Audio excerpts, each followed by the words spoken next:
This has been a labor of love and a lot of work, and I thank Senator Rosen for all of her work on this and partnership, and we actually battle each other pretty well and usually come out with a better product at the end. So I think that this is a bill to be proud of. I'm really pleased that we've reached this point. I know that Senator Hayden's disappointed in that we didn't name specifically an African American on the council. We did say that the appointment should provide geographic, racial, and gender diversity and must represent a community of color that is disproportionately affected by the opioid epidemic.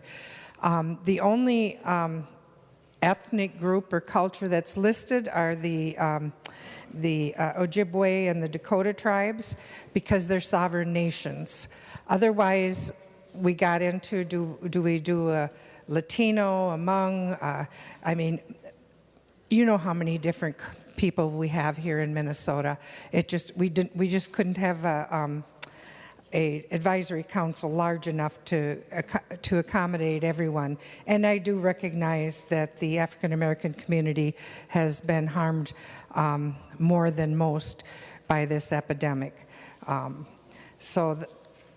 I will do my best to convince the commissioner to appoint a high proportion of African Americans to this council. There's no reason why any of them can't be a person of color. So. This bill came about originally with many of us who lost loved ones.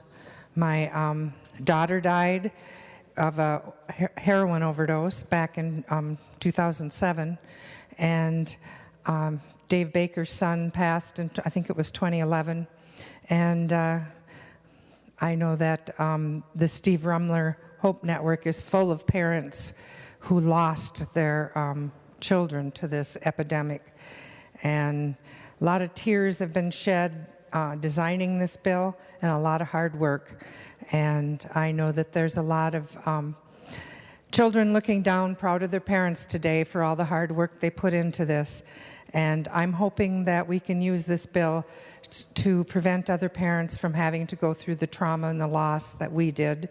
It's a horrible, horrific thing to go through, the worst day of my life, and I don't wish it on anybody.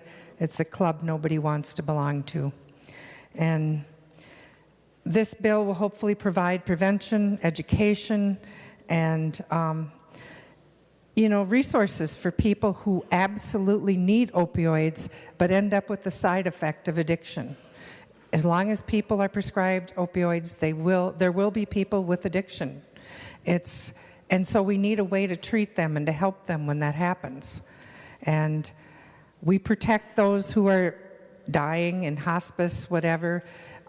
There's no restrictions on their use of opioids, and we don't address chronic pain use of opioids at all in this bill. It's not addressed.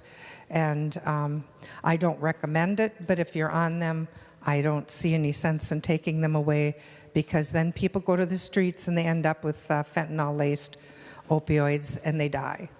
And I don't want that to happen to anybody. So I guess I just need to thank everybody who helped with this.